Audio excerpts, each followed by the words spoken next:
नमस्कार दर्शक बंधु आज हूँ एप्रिल मास 15 तारीख बुधवार। चलतु नजर पकेबा देश विदेश प्रमुख खबर गुड़िक ता पूर्व चैनल नुआ थिले चैनल को सब्सक्राइब करी पाखरे आसुवा बेल आइकन को ऑन करी रखंतु एमती लेटेस्ट न्यूज सर्वप्रथम देखिबा पई। तेबे आसंतु आज दिनर गुरुत्वपूर्ण खबर गुड़िक नजर पकेबा। आज प्रथम खबर आसंता 7 दिन पर्यंत चलिब ओडिशा तातिरु निस्तार नाही। आसंता 7 दिन पर्यंत चलिब ओडिशा तातिरु निस्तार नाही। उपकूलवर्ती अंचल ठारू आरंभ करी आभ्यंतर ओडिशा सबुठी गरम एवं असहनीय गुड़गुड़ी अनुभूत हेब। आसंता 16 रु 20 तारीख पर्यंत ग्रीष्म लहरी प्रभाव रहिब बोली आंचलिक पाणीपाग विज्ञान केन्द्र पक्षरु येलो वार्निंग जारी होईछि। ते बलांगीर, सोनपुर, संबलपुर, झारसुगुड़ा किछि स्थान रे ग्रीष्म प्रभाव अनुभूत हेब बोली पाणीपाग विभाग पक्षरु चेतावनी दियाଯାଇଛି।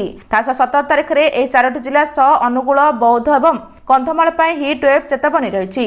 उपकूल ओडिशा रे गरम सह असहनीय गुड़गुड़ी अनुभूत हेब बोली आंचलिक पाणीपाग विज्ञान केन्द्र पक्षरु पूर्वानुमान कराଯାଇଛି। एवं आसंता 3 दिन मध्य 2 रु 4 डिग्री आहरी तापमात्रा वृद्धि हेबार संभावना रहिछि बोली खबर रहिछि। परवर्ती खबर आउ 5 दिन बढ़ी पारे सुभद्रा पंजीकरण अवधि। सुभद्रा नुआ हिताधिकारी खुशी खबर। आउरी 5 दिन बढ़ी पारे सुभद्रा पंजीकरण अवधि। उपमुख्यमंत्री प्रभाती परिडा एने सूचना दैछंती। एप्रिल 1 रु एप्रिल 30 तारीख नुआ हिताधिकारी माने नुआ करी एप्लिकेशन देबे एवं आवेदनकारी संख्या बहुत कम अच्छी किंतु समय पर्याप्त अच्छी एवं जो मानकु नुआ करी 21 वर्ष होची समाने आवेदन करिवे। टेक्निकल असुविधा जदि कोठी होची ताले आमे आउ 5 दिन समय अवधि बढ़ा देबु बोली उपमुख्यमंत्री कहछंती। तो सूचना जोग जे एप्रिल 1 2026 सुधा 21 वर्ष किंबा ताठारु अधिक एवं 60 वर्ष रु कम महिला एवं युवती माने सुभद्रा रे नुआ पंजीकरण पई आवेदन करपारे बोली पूर्वरु उपमुख्यमंत्री कहथिले। किंतु जो महिला पूर्वरु सुभद्रा योजना पे आवेदन करनाहांती केवल सेमाने ही ए अवधि मध्य नूतन भावे आवेदन करपारे बोली कहछंती। परवर्ती खबर प्राथमिक शिक्षक बदली पे विज्ञप्ति प्रकाश 15 रु 30 जाए ऑनलाइन आवेदन। प्राथमिक शिक्षक बदली पे प्रकाश पाइला विज्ञप्ति। बदली पे इच्छुक शिक्षक माने आसंता 15 रु 30 तारीख मध्य ऑनलाइन आवेदन करिपारिबे। जिला अंतर्गत बदली एवं अन्य जिला को बदली कराजिबो। जुलाई 18 सुधा समस्त बदली प्रक्रिया शेष हेबो। एतिस अधिक शिक्षक थिबा स्कूल रु शिक्षक को कम शिक्षक थिबा स्कूल को मध्य बदली कराजिबो एवं निर्देशालय विज्ञप्ति अनुसार 20 तारीख मध्य ब्लॉक शिक्षा अधिकारी किंबा जिला शिक्षा अधिकारी यूएस पोर्टल रे शिक्षक प्रोफाइल अपडेट करबे एवं मे 10 तारीख सुधा ब्लॉक शिक्षा अधिकारी द्वारा आवेदन पत्र जांच कर जाय जिला शिक्षा अधिकारी को पठाजिबो बोली खबर रहिछि। परवर्ती खबर देशर प्रथम वाइल्ड लाइफ कॉरिडोर उद्घाटन करेंगे प्रधानमंत्री। मात्र 2.5 घंटे दिल्ली रु डेराडून जोगाजोग क्षेत्र में आज भारत एक नुआ माइलखुंट स्थापन करने को जाउछि। प्रधानमंत्री नरेंद्र मोदी आज बहु प्रतीक्षित दिल्ली डेराडून एक्सप्रेस वेर लोकप्राण करेंगे। तेबे एक्सप्रेस वेर सबुठारु बड़ विशेषत्व होछि यार 12 किलोमीटर लंबा ओभरब्रिज सेक्शन जहाँ एशियार सबुठारु बड़ वाइल्ड लाइफ कॉरिडोर। तो 212 किलोमीटर लंबा एवं ए रास्ता द्वारा दिल्ली रु डेराडून मध्य यात्रा समय 6 घंटा रु कमी मात्र 2.5 घंटा होइजिबो। प्राय 12,000 कोटी टंका व्यय 4 वर्ष मध्य यह निर्मित होइछि एवं एहार 64% अंश उत्तर प्रदेश दे जायतिबा बेले बाकी अंश दिल्ली एवं उत्तराखंड रहिछि बोली खबर रहिछि। परवर्ती खबर भारतीय जहाज रु टंकाटे भी नेबुनी। ईरान रो खोला घोषणा पर जलिलेनी ट्रंप। किछि न करी भारत खेलिदिला बड़ गेम। हरमुज प्रणाली को नहीं बढ़ुवा उत्तेजना मध्य भारत पर एक भल खबर आछि। तेहरान स्पष्ट करछि हरमुज प्रणाली दे परिवहन करथिबा भारतीय जहाज गुड़िक ठारू कोनोसी टोल आदाय करजिबो नाही एवं यह व्यतीत भविष्य में भारतीय जहाज गुड़िक सुरक्षित पथ प्रदान कर ईरान विवृत्ति एपरि एक समय आसी जितेबाला अमेरिका ईरान बंदर एवं हरमुज प्रणाली संपूर्ण अवरोध करने को घोषणा कर युद्ध विरति पर कहुला ईरान एवं ओमान टोल टिकस आदाय जारी रखिबो बोली खबर रही। परवर्ती खबर मुख्यमंत्री पदरु नीतीश को इस्तीफा। पुओ निशांत डेपुटी एवं सम्राट चौधरी सीएम हेबा नै चर्चा। सरगमर बिहार राजनीति बहु चर्चा कल्पना जल्पनार अंत घटाई नीतीश कुमार मुख्यमंत्री पदरु इस्तीफा देइछंती। आ यारी मध्य सम्राट चौधरी बिहार नूतन मुख्यमंत्री हेबा नै चर्चा होछि। ताको नाम चूड़ांत होछि। सेबरी नीतीश कुमार को पुओ निशांत कुमार उपमुख्यमंत्री होई पारंती। तेबे आज पूर्वाह्न 11 लोकसभा शपथ ग्रहण समारोह अनुष्ठित हेबो जोंठारे मुख्यमंत्री एवं 2 जण उपमुख्यमंत्री शपथ नेबे।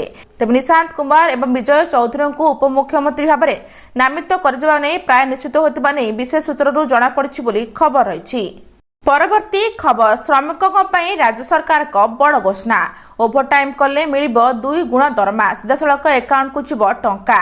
उत्तर प्रदेश योगी आदित्यनाथ सरकार श्रमिक मानक हित एक बड़ और गुरुत्वपूर्ण निष्पत्ति नहीं। विशेषकर नयडा और आखपाख शिल्प अंचल श्रमिक मैंने नूतन श्रम नीति सीधासलख लाभ पाइबे।